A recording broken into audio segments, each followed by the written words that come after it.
Okay, hello and welcome everyone who's listening at home. Today I have Spandana, who has volunteered her time to explore Advaita Vedanta and its connections with the transpersonal psychology movement today. So it's going to be a bit of a free-flowing conversation, but hopefully it'll be useful, informative exploration of the interesting points of intersection that exist here. So hello and welcome, Spandana. Hi, Julien. Good to be here. I'm excited to see what comes up. Well, so now before we get into your history, and I'm sure we'll touch into it throughout, just to dive right in, I'd be curious to begin by thinking about the transpersonal paradigm, right? In Western clinical science and psychology, the transpersonal paradigm really brings together wisdom traditions from across the globe in order to try and suffuse Western clinical psychology with more of a holistic understanding of the self, world, well-being, and the process of therapeutic change. So I'd love to hear just what comes to mind for you in hearing that description of transpersonal psychology in relation to the subject of Advaita Vedanta. Yeah, and the contribution you feel Advaita might make to this conversation. Thank you for that description. I did go through your lecture on transpersonal psychology as well. And the thing which stood out was it's a very vast umbrella, the term transpersonal psychology. And I love that it's looking beyond what traditional psychological methods do, which is admitting that there is something beyond what can be observed and what can be perceived, beyond this body-mind sense complex. There is also perhaps what some might call a soul or a higher reality beyond what might be aware of, what science can study right now. So I love that connection. And of course, Advaita is about the ultimate knowledge. It's the knowledge that it's the viewpoint that consciousness is all there is, and you are that consciousness. So I think we might find some alignment somewhere there. At the moment, I would love to see where this conversation takes us. I'm not quite sure where it would align. Advaita is very clear about its viewpoint in terms of what we believe the truth to be, and all the teachings are based on that truth. So, of course, there is a lot of psychology involved in the sense that as you're undergoing this study, you will find yourself rid of a lot of issues you might have, a lot of suffering you might be facing. You will find yourself more peaceful and happy along the way. But it's all based on one particular viewpoint. I'm not sure how transpersonal psychology, inspired from so many different viewpoints, achieves the same thing. So, Well, that's a great starting point to jump off onto, Spandana. So I'm wondering, maybe just for the audience, and again, it's a big thing to dive into, but I think it could be a really good place to start is just hearing a bit more around Advaita Vedanta and the specific teachings that are emphasized, or the core. How would you cut to the core of Advaita Vedanta? And again, knowing that there's obviously a lot of lineage and tradition around this, but how would you translate so it I'll try to simplify it as much as possible. But these might be just words at this point. To put it very simply, you could say consciousness is all there is. So Advaita means non-duality. So there is only one truth, and that truth is consciousness. We call it Brahman or Atman. And that's all there is at the ultimate reality. And you or I am that absolute consciousness. I or you am that Brahman or Atman. So we also talk about different levels of reality, because we do not deny that there is a perception of duality. So you and I are able to have this conversation right now because there is a perception of duality. There is a separate person, Julien, sitting in front of me on the screen, and we're able to have a conversation because there is duality. So this belongs to, we accept this perception of duality. We say that simply it belongs to a lower level of reality, but we wouldn't call it an illusion. This belongs to the world of mithya, which we say is a dependent reality. Sometimes it's wrongly translated as unreal or illusion, which is not the Advaita viewpoint. And that seems very interesting to put that into connection with, say, Tibetan Buddhist traditions. If we start to expand out a little and look at the interconnection between these different lineages that have all been kind of subsumed within transpersonal psychology, to start tying things back together. So where they might talk about the distinction between conventional and ultimate reality in Tibetan Buddhism, it seems there's a close similarity here, that they're similarly trying to argue that the conventionally real isn't unreal, that it's an important level of reality, and that it's causally efficacious, that the conventional is still affects things. We need to have personalities, we have to navigate societies, and if we were to all simultaneously dwell in a reality non-constructed at all times, that would create problems, societal issues. Does that feel aligned with the Advaita understanding of the two? Or? Absolutely. I'm not an expert on Buddhism, so just that disclaimer. However, we will often find a lot more similarities than the similarities between certain schools of Buddhism and Advaita Vedanta. In fact, we might find more similarities with Buddhism than a lot of other schools of Hinduism, which are dualistic in nature. So there is a very important distinction that Buddhism also makes of that conventional or transactional reality, which is important to acknowledge, especially from the viewpoint of psychology, because without acknowledging that, without acknowledging this perception of duality and your experience of it, you might end up with what we call spiritual bypassing.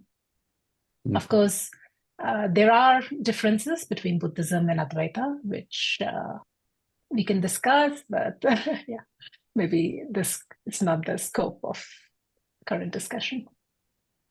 It's interesting. It'll be an interesting follow-on discussion at some point. And this is, if we go back to transpersonal psychology, clearly has been heavily influenced by Eastern ways of thinking, whether Buddhistic psychology or Advaita Vedanta. And when I talk about transpersonal psychology, I'll generally describe through a few key elements, right, a few characterizing features. And one of them, the core one, arguably, is this psychology of self-expansiveness. But even the term expansiveness gets convoluted here. And this is, I think, would be interesting to hear your perspective and take on how we understand what it is to move beyond identification with the ego structure. Like the original transpersonal psychologists really, in some ways, was Jungian psychology.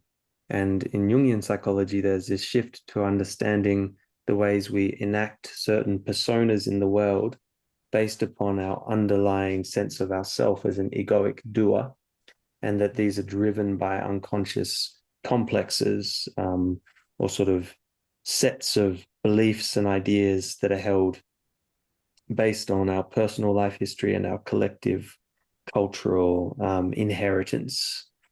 And I'd be curious to hear how you might describe this. I'm thinking about even, I don't know if karma is utilized as much in the Advaita tradition as it is in Buddhist traditions, but there seems to be some connection there between the with the notion of karma and the conventional reality that we sort of live through.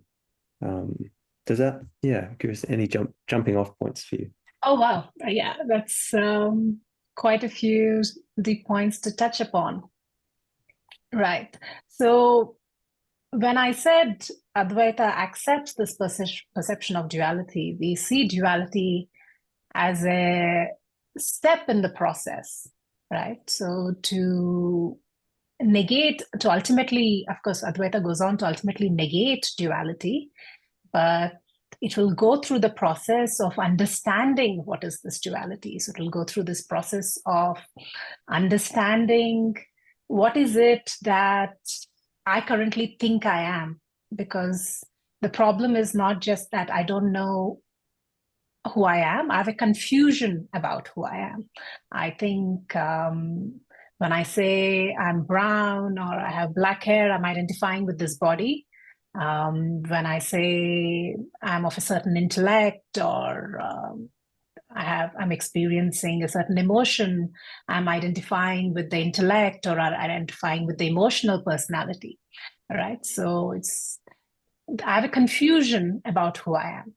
So all these things, we will go through what we call the process of neti, negation.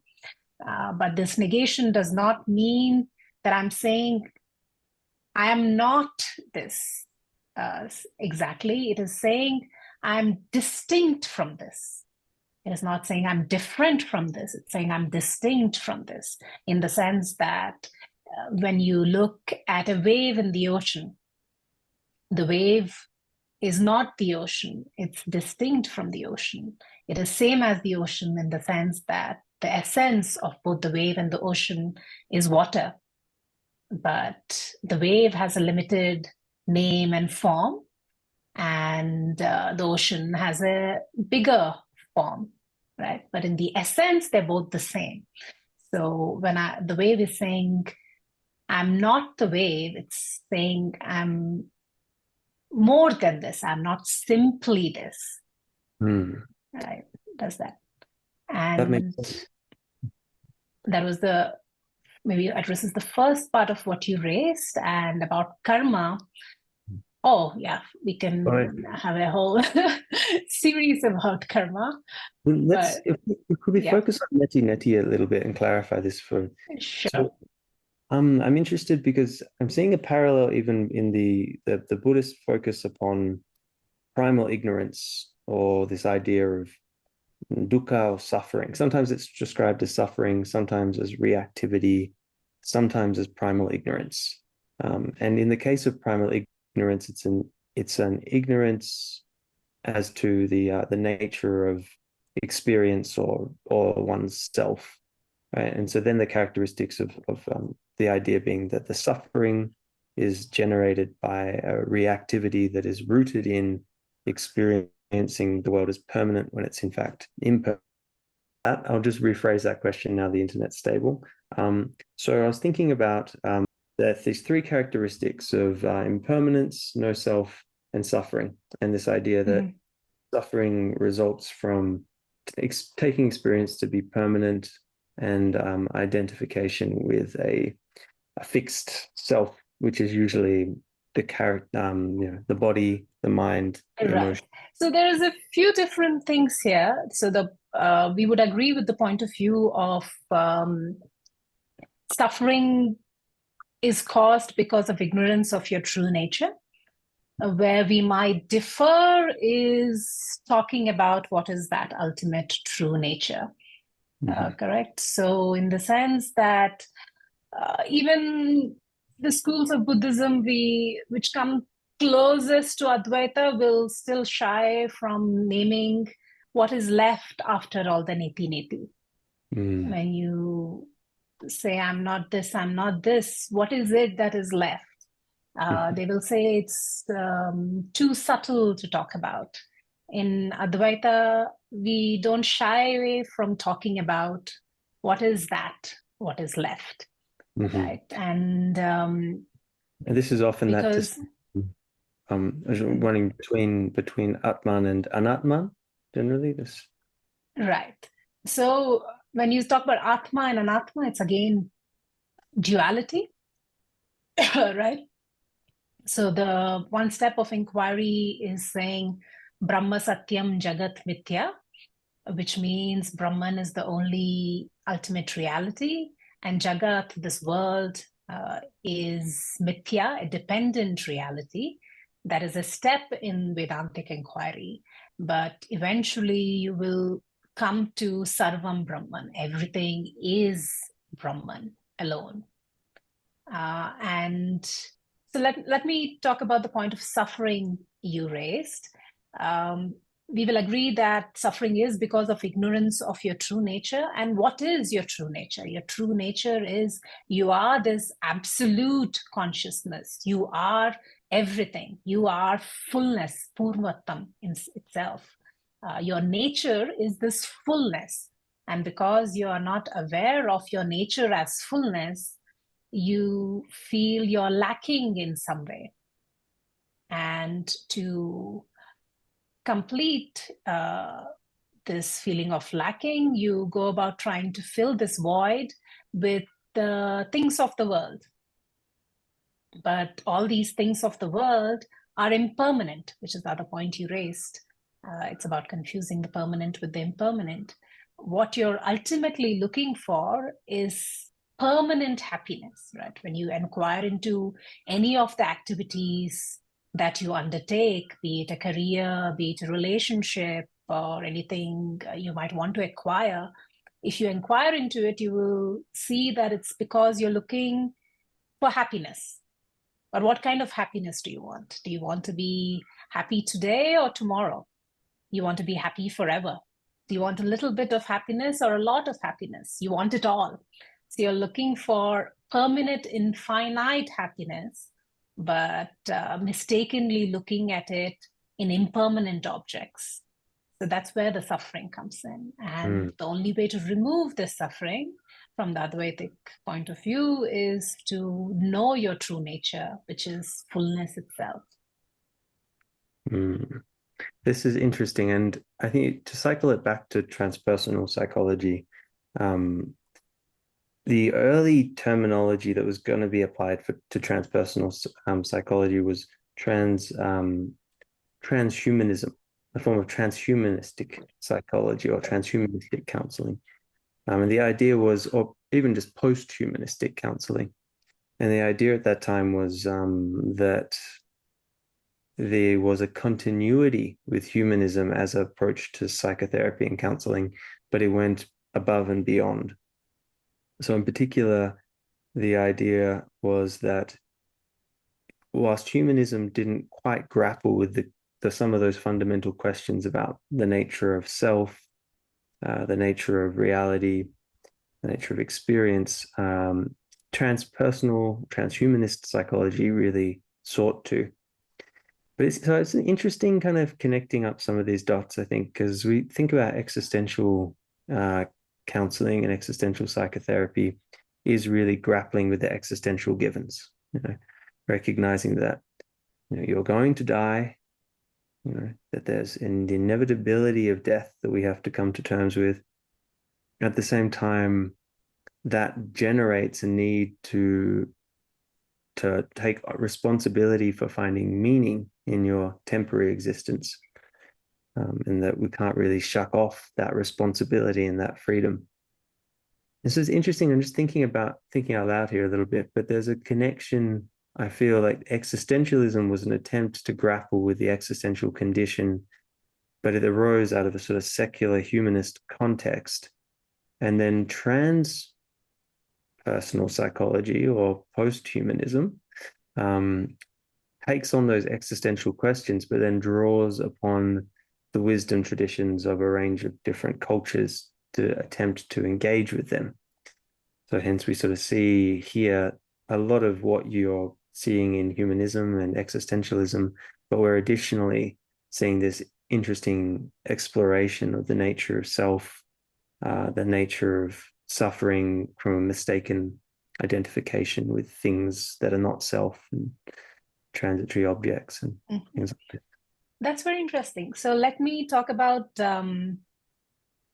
transactional reality for a minute, which Advaita Vedanta also addresses. So, of course, the ultimate aim, the final goal, is to realize your nature as this absolute consciousness. And that knowledge is fairly simple. I can give it to you right now. Tattvamasi, thou art that. That's it. But you're not enlightened, right? Because there needs to be sufficient purity of the mind to be able to understand that teaching. So a large part of this Vedantic study is to address the purity of the mind which is required. So it's also spends a lot of time talking about this transactional reality. What is this? Which covers a range of things.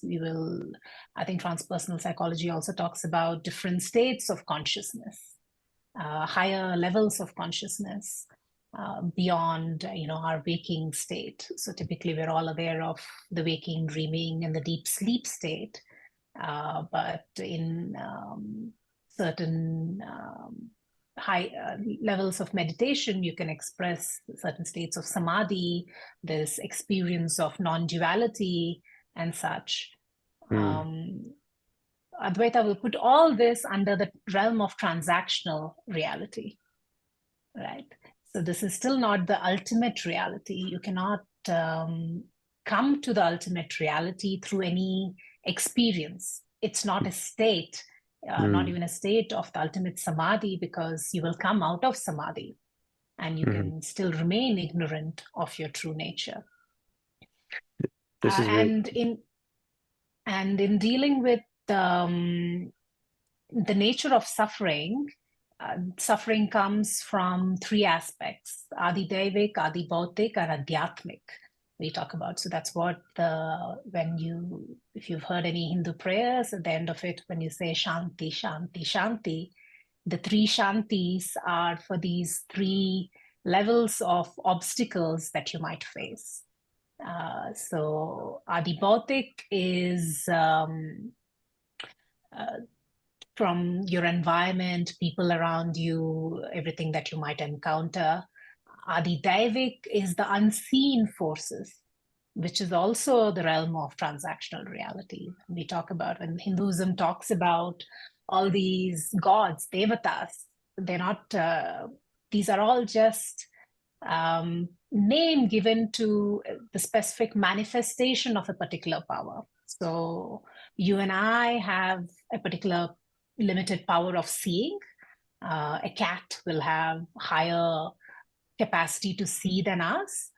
When you take the combined capacity of this power of sight, that is given, this power is given a name called a devata. So we call it, it's represented by the sun god, right? So all these various gods you see in Hinduism are basically just representation of this collective power which exists, the collective potential which exists in the universe. So all the obstacles you might face from unforeseen forces like earthquakes or COVID, these are also belong to this transactional level of reality, right? So whether be these different states of consciousness or these certain supernatural powers that few people might tap into through yogic practices, this is all still transactional reality. And finally, Adhyatmic is the suffering caused because of yourself, because of yourself in the nature, your lower self, the ego you identify it with. Okay, so the three forms of suffering in this system, just to recap briefly, was the suffering as a result of the egoic sense of self in the world, suffering as a result of clinging on to transitory phenomena, would you say, or experience? Or Yeah, I mean, suffering because of adibautic is because of your environment, your interactions, people around you. Devik is unforeseen forces, and adhyatmic is yourself in your lower self. Okay, great. This is an interesting like that's definitely not laid out in the same way in Buddhist psychology. It's interesting. And then picking up just the piece you were describing around non-ordinary states, because I think that's obviously a really big current subject as the integration of non-ordinary states into Western clinical psychology as again, as you say, transpersonal psychology has always been very focused around utilizing non-ordinary states in different ways, hypnosis, meditation, and now the integration of psychedelic assisted therapy. So it was curious to hear the reflection around samadhi and the transitory nature of samadhi. So these are states of absorption, and I imagine they map slightly differently in Advaita Vedanta than they do in Buddhist traditions. In Advaita Vedanta, so meditative practices and samadhi attainments are still utilized towards the goal of realizing the non-dual nature of things, or in a way, there is a different definition of Vedantic meditation. So this certain Hindu traditions, the dualistic traditions like Sankhya philosophy, will consider samadhi as liberation. Advaita will say it's useful for chitta shuddhi, for purity of the mind that we talked about, which is required to ultimately assimilate this knowledge. It can be very useful because it helps you increase your scope of identification, right, in a way. But still, it's still building the identification which you're trying to drop. Could you say a little bit more about that part? Like, how does it tell me more about how it serves in this way for the audience. Right. So in the sense that so Vedantic meditation is slightly different. So this in Advaita Vedanta, the meditation is the third stage of a three-step process. In the first step, you listen to the teaching. So right now you have an ignorance about who I am. So you listen to the teaching, which will tell you who you are. But you will still have doubts. You will say, but how can I, this limited being, be, you're telling me I'm everything. How can that be so? You will have doubts. You will contemplate on these doubts, maybe listen to further teaching, maybe go back to your teacher. So that's the second stage, which is mananam. So you contemplate on the teachings till at the end of this stage, you will have doubtless knowledge. You no longer have any doubts about what the teaching is saying. You accept that the teaching is saying, I am Brahman, right? But even after the stage of doubtless knowledge, you will still suffer because of habitual thinking patterns, your what we call vasanas or samskaras. So then the third stage of this is Vedantic meditation, which we call nididhyasanam. So Vedantic meditation is basically you're recalling the teachings to remove this viparita bhavana, to remove these habitual thinking patterns. So when you are suffering because of this sense of limitation, you will recall the teaching, which will tell you that you are not limited. It will remind you of the various qualities of who you actually are, right? So that is Vedantic meditation. Samadhi belongs more to the yogic tradition, right? Where there is different types of samadhi, which you're probably aware of. Well, yeah. Well, this was the kind of the point of curiosity for me. Is really interesting to hear the description of Vedic meditation. So for instance, say Tibetan traditions, there is often the focus on shamatha, which is again the Tibetan word for samadhi, essentially. and achieving a certain level of concentrative absorption, and then turning the mind towards the analytic meditation from that place. Mm-hmm.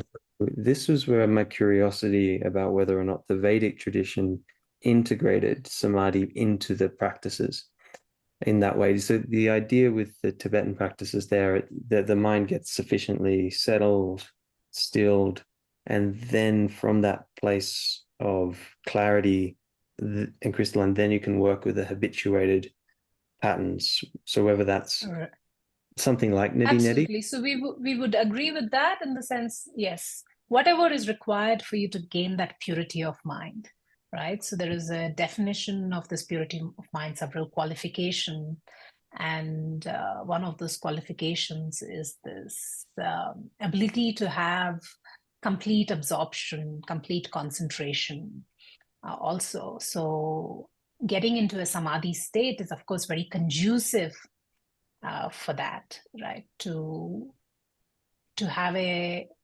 capacity to control the mind, to make it dwell on one particular thought or train of thought. So in Vedantic meditation, you're trying to get the mind to dwell on who I am and nothing else. So a yogic practice which can take you to samadhi states is, of course, very conducive to get into Vedantic meditation. But I'm just saying, it's not the, it can be a tool, it's not the goal. Yeah, no, that's really good to clarify. It's good to work out the interconnections. And so I'm wondering, again, if we were to cycle back and think about even just instruction, because again, we can talk about transpersonal psychology and how there is a broad focus on self-expansion and engaging with reality in slightly different ways, maybe engaging with the question of what it is to be human in different ways. But then the question of sort of practice and leading people to certain different self-perceptions or different reality perceptions. What is the path that you like to take, or how do you support and guide people from sort of the outset or from the early stages? If a big question. Yes. So we address the transactional reality, which includes these expansive states, right? So when we try to understand, we talk about the three bodies. So there is the gross body, the subtle body, and the causal body. So, and you're trying to, in the scope of understanding all these, a lot of the questions you'll have about the world will kind of be resolved. So at the jiva level, at the individual level, there are these three bodies. And similarly, at the cosmic level also, you have these three bodies, the gross, subtle, and causal universal bodies, which will... So in the scope of understanding all this, you will clear your questions about what is God? What is this world? How did this world come to be? What is my relation with this world? What is a rebirth? What is karma? So we will address all these in the scope of talking about this transactional reality, which is all mithya, which we all we have to ultimately negate, but we take our time understanding it well, because you cannot transcend something till you understand it. If you still have a curiosity about these things, you cannot transcend it. It's interesting, and I'm curious because again, to see if there's an analog here. When the Tibetan Buddhists talk about conventional and ultimate reality and this distinction between the two, distinct and yet not distinct is a core idea. And alongside that is this notion of shunyata, right? Or this idea of emptiness. And that, in a lot of ways, is an encapsulation of the way the two truths operate. And there's this focus on recognizing, in a sense, the emptiness of conventional things and an ultimate aspect. So the emptiness isn't meant as an entire negation, as we described earlier. But one of the interesting points in thinking around the emptiness in a Tibetan Buddhist frame is the notion of the emptiness of emptiness comes up. Mm-hmm.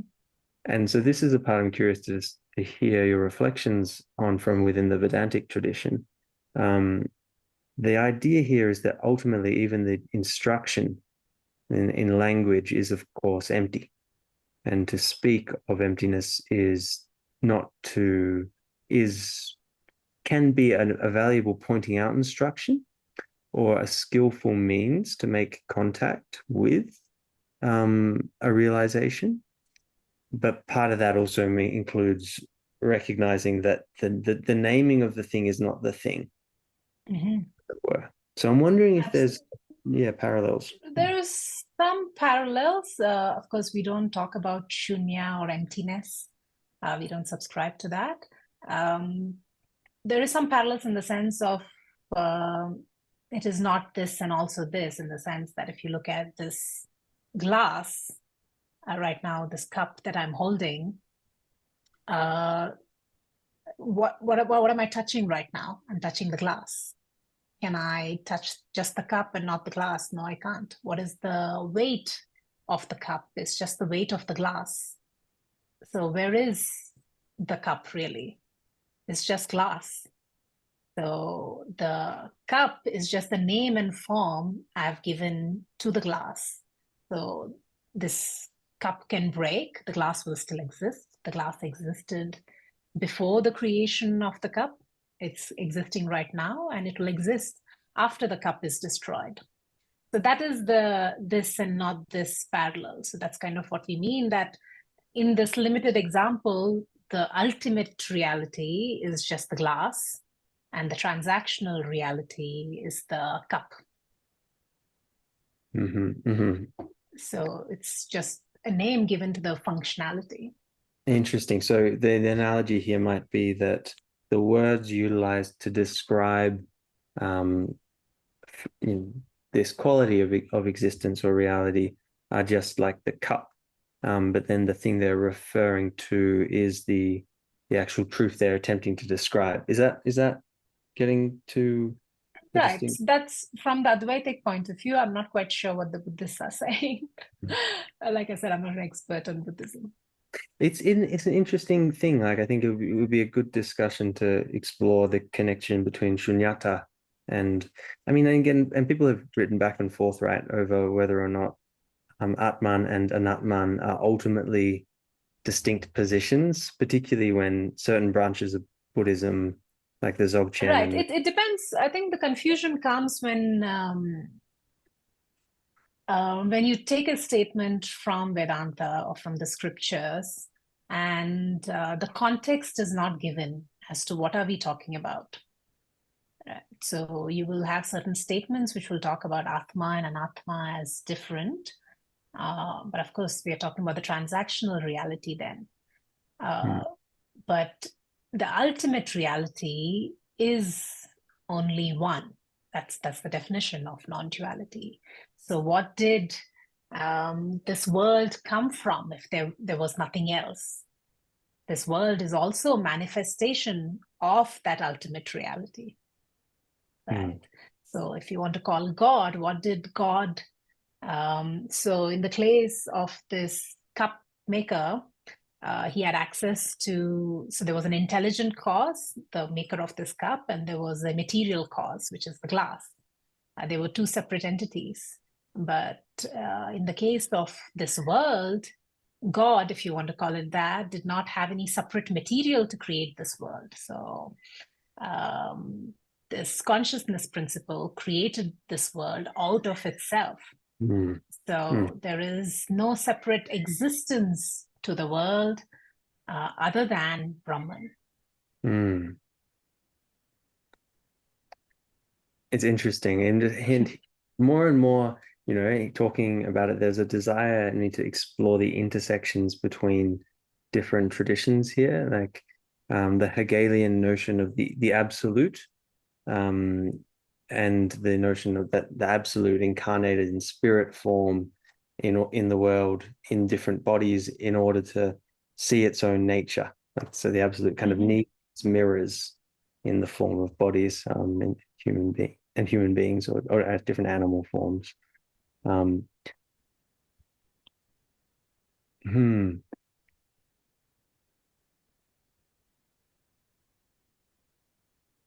It's interesting. I'm wondering again, do you utilize the notion of pointing out instructions in the Vedanta lineage? Like, is that a phrase? The idea of You'll have to clarify the phrase for me. What does pointing out mean? generally the idea is utilizing some form of direct pointing out instruction for an individual to notice the qualities or the characteristics of mind, or notice their actual nature. So whether that might be in the way that Zen koans utilize certain types of poetry, or Tibetan instructors might use language or just the various methods to try and essentially transmit a direct experience. Right. For sure. We use language. We talk about the different sources of knowledge. What is a valid source of knowledge? So we call it pramanam. Right. So I think one of the, I remember what you said, is one of the criticism that transpersonal psychology faces, and a lot of traditions like Advaita Vedanta will face, is that they're unscientific, that it's some kind of dogma, perhaps. So we will point out to the fact that isn't it a dogma to accept that everything, every reality is perceivable, is measurable. This science is based on that particular presumption that everything is observable, measurable in some way. So isn't that also a dogma? Yeah, I definitely think it's an interesting one too. And if you look at physicalism or materialism as a philosophical position, and if you actually break down what it means, like the dogmas become really apparent. We'll go, okay, physicalism. Well, everything is physical in some sense. You know, world is made out of material stuff. Everything is physical. Okay, then you start going, well, okay, what do you mean firstly by everything? I mean, what do you mean by this is relation? Is it merely physical, entirely physical, only physical? And we say physical, is physical what our current physicists decide is physical? Or what about the physicists 100 years ago who probably will have completely overturned our current theories? So we can you start going, well, clearly we know that our current physics is wrong. That's something like, so the absolute faith that it somehow explored the furthest bounds of reality is a very strange belief to kind of hold to.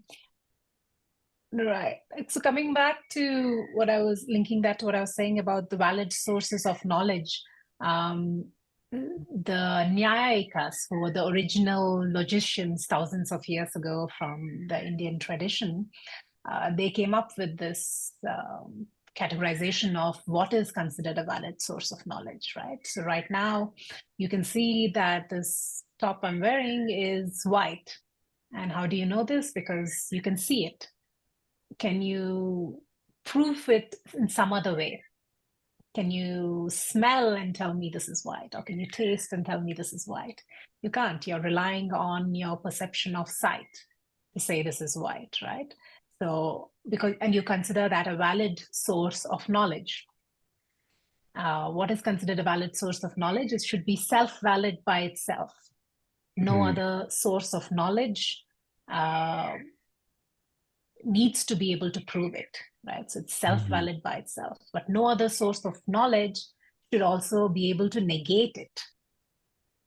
And for us to take the statements of what is this absolute consciousness, which is not measurable, which is not perceivable by any other senses, we rely on the pramanam, the source of knowledge of Vedas, the scriptures, which tells you what is this Brahman. And when it comes to science and Vedas, at most you can take Vedic statements as axioms, but not axioms in the sense that nothing in science will be able to disprove what Vedanta says. But if you accept it as a source of knowledge, you cannot ask for another supporting pramanam, another supporting source of knowledge to second that. Because it's self-sufficient unto itself in a way. It's self-sufficient unless proven otherwise. So that's where also Buddhism and a lot of other traditions will differ from Vedanta. So Vedanta accepts Vedas as a source of knowledge. Hence, we're able to name what is it that remains after all the niti-niti. Buddhism will not accept Vedas as a source of knowledge. So they cannot quite name because there is no source to talk about. But this is an interesting, because I think it's something I've been thinking about a little bit recently too. Just here having this idea of science and religion as non-overlapping magisteria was an interesting term by Gould. This idea of these great domains that somehow cannot really intercede on each other's turf in a certain way. And I think it's a question that, in many ways is problematized in different respects. But there's something in it, which you're kind of describing there, this idea of the physical sciences and the hard sciences, and this notion of science and non-duality, perhaps at least, not being able to be negated against one another, because one is almost an intentional orientation towards experience, a perspective that can't really be measured in any sort of quantifiable sense. Because science at most can only be the knowledge of the manifested universe. I don't see how it can ever address what happened before manifestation. Okay, I mean, they can have theories. This is the great, I think this is a really interesting point for the moment now as well, right? Because when we get to, say, psychedelic assisted therapy and its emergence, one of the questions that comes in is, if part of the therapeutic process of transpersonal psychology or psychedelic assisted therapy is a direct encounter with a reality beyond the illusory sense of self and self-world construction that we're generally operating from. If that is the mechanism by which psychedelics can assist people to heal through having, in a sense, a shift in perspective, there's always this question around what insights that you arrive at can actually be verbalized. You know what I mean? So when you talk about this interesting question of what can science attempt to grapple with and understand, I think it gets very interesting, because we have both the non-duality as a potentially like emptiness of emptiness, an insight that cannot be accurately really described, like even the description of it is actually not it, so that reality. And then you have the other potential more psychodynamic insights that people can seemingly have into their history. For instance, Stanislav Grof looking at the suggestion that psychedelics induce insight into formative childhood experiences, but also insight into interuterine experiences, and perhaps how those play forward in life. There's those interesting questions there of like, what can non-ordinary states teach us, and what can we trust as we taking like as a solid, insight from an experience? So personally, I see the value of psychedelic assisted therapy, and there are ancient cultures across the world who have used some kind of plant medicine, including in the Indian tradition, and all ancient traditions across the world have some form of this plant medicine that has been used to generate spiritual experiences, which induce the same state you can reach in high meditative states, right? So it can definitely be very conducive for someone to gain insights, to get over something. Perhaps someone might need a little bit extra help to have faith in what the scripture says. Because right now, you know you're Julien because you've been told all your life you're Julien, right? Like I try to convince you for the next 2 hours, no, you're Ben, you're not going to be convinced. But Not because Ben. you've come to trust that intuition, this knowledge. But a direct So maybe experience. to accept. So I have met people who either through sometimes through psychedelics or through high meditative experiences or some kind of spontaneous experiences, saw something which cannot be explained in the normal realms of perception of or reality. And then they came to the scriptures and they saw certain statements there which related to their experience. So that's how they came to have faith Fair. in what the scripture says. This is But interesting. not necessarily everyone needs it, though. Mm-hmm. For me, when I came to Vedanta, I didn't have any such experience before. It's just there was just a strong knowing that I'm listening to the truth. Mm. But to give the traditional Advaitic view also, we would again not lay too much emphasis on these extraordinary experiences. It can be useful. In the end, we all have a limited amount of time. So one great sage gives this example of if you have a tree with rotting leaves, the gardener can try to address each leaf and try to fix what's wrong with each leaf. That's like trying to address individual traumas.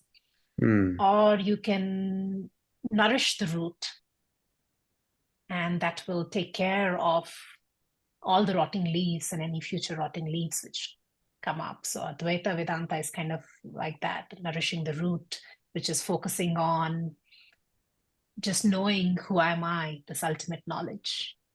So if there is enough digestive fire built in the mind, it can absorb any kind of negative impressions or traumas. And this, I mean, that opens us onto a different sort of subject there, the interesting connection between, clearly related, right? So when you describe this digestive fire in the mind, would you say that that is about the stabilization of a particular, of the view or the perspective of as to the nature of reality? Is it the stabilization of a non-dual view that becomes the digestive fire for then clearing out any baggage formed over the lifespan? Is that right? Absolutely. So if one is ready for absorbing the ultimate view, it can be, right? So if you say let's take one common trauma we all face.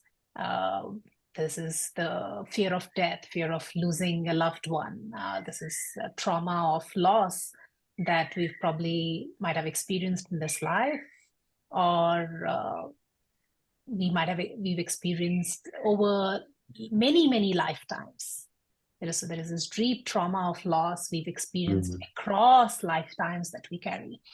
So through certain therapeutic methods like hypnosis, past life regression, you could try to recall one particular loss, which might be still affecting you today. But is that as useful as, say, realizing that I actually cannot die at all? I am the consciousness which always survives the death of the physical body. Wouldn't that take care of this big trauma altogether. This is a very interesting one. I'd like to talk to you about this a little bit because it always strikes me, and I've heard this from a number of clients, that one of the concerns they have about the transpersonal psychological perspective, in a way. So like if we think in an existential lens, there's this idea of the necessity of having a good faith engagement with the inevitability of your own death. Mm-hmm. And that there's that beginning of this like this direct experiential awareness that I'm going to die and this body's going to die, and that the things that I love will not be here, and any of the things that I want to take into my fame, my health, my beauty, whatever, right, is not going to be around for long. And that becomes an important tool for like a direct confrontation with reality. And this is the part where I'm interested, because some clients will instinctively go, there's the problem with religion is it can become a form of denialism, a form of like, well, actually, I know that I'm eternal, so I don't even have to feel the grief or the loss of this form. You know what I mean?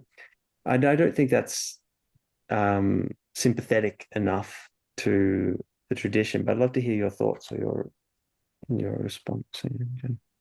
Yes. Yeah, it depending on the level of preparedness of a client or a person. It can either be completely liberating or it can be spiritual bypassing. If they're really at the level where they're able to start claiming the ultimate reality, which comes with certain preparation of the mind. Lord Krishna in Bhagavad Gita says, this body is like the clothes you wear and discard every day.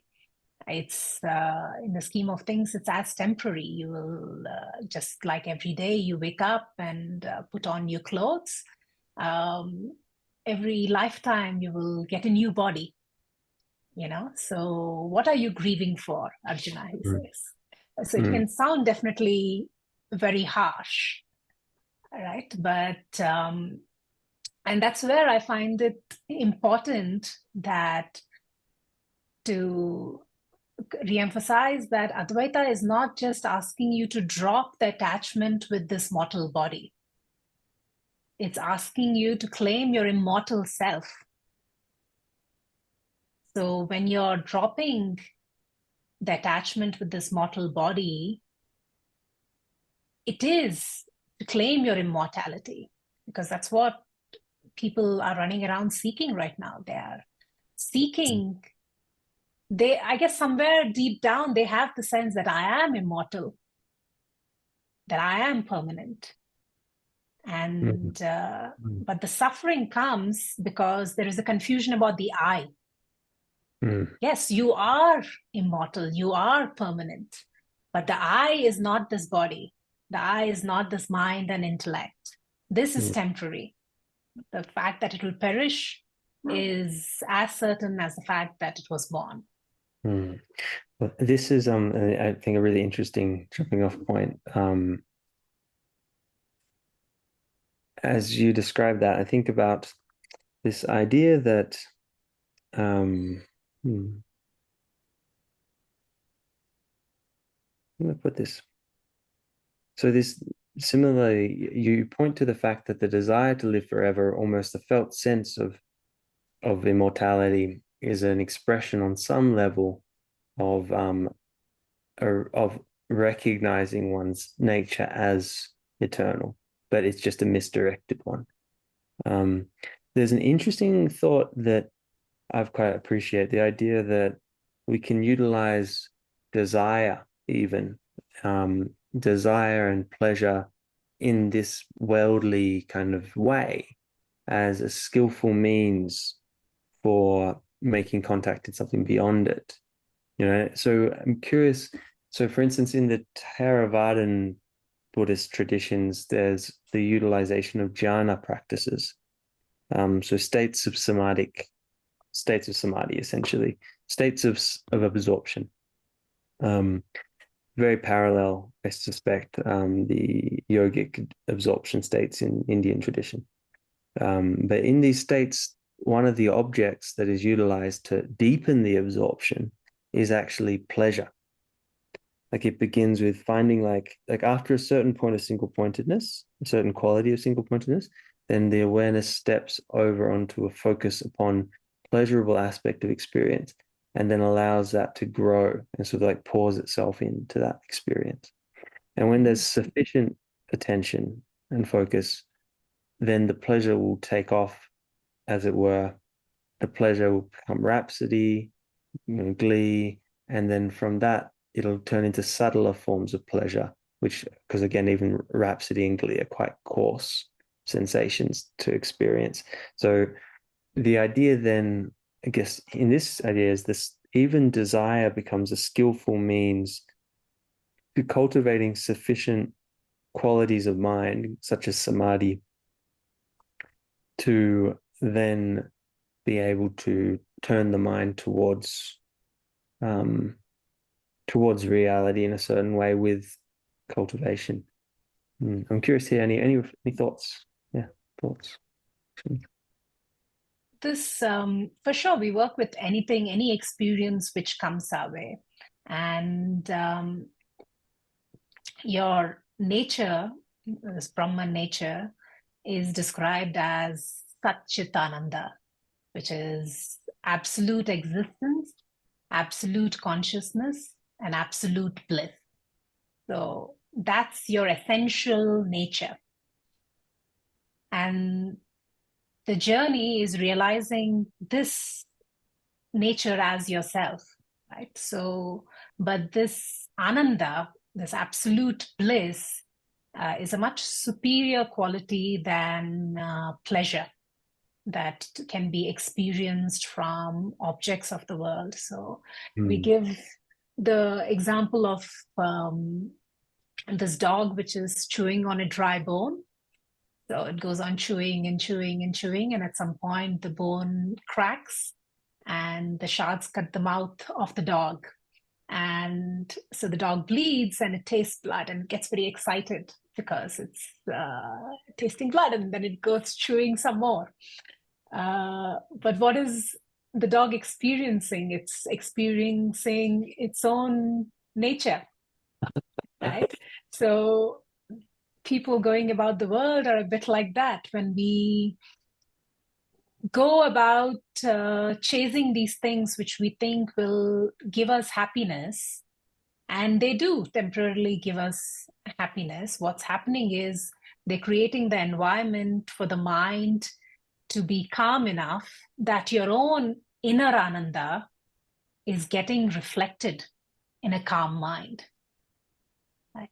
So the Vedantic knowledge, being rooted in the Vedantic knowledge, means that when external objects of the world give you pleasure, you enjoy it, definitely enjoy it, but at the same time, recognize that it is your own inner Ananda being reflected. So when the circumstances then are not right for external objects to give you that pleasure, you still don't have a problem because you have your uninterrupted power supply, pleasure supply to fall back on. When objects of the world are not giving you happiness, you just tap into the inner Ananda, which is already there, which you know to be your essential nature. Well, essential nature is probably a good note to close on this. We've already run a bit over time, so thank you so much, Spandana, and Thank you, Julien. hopefully we can continue this in the future. Lovely. Have a great day. Thank you so much. Thank you.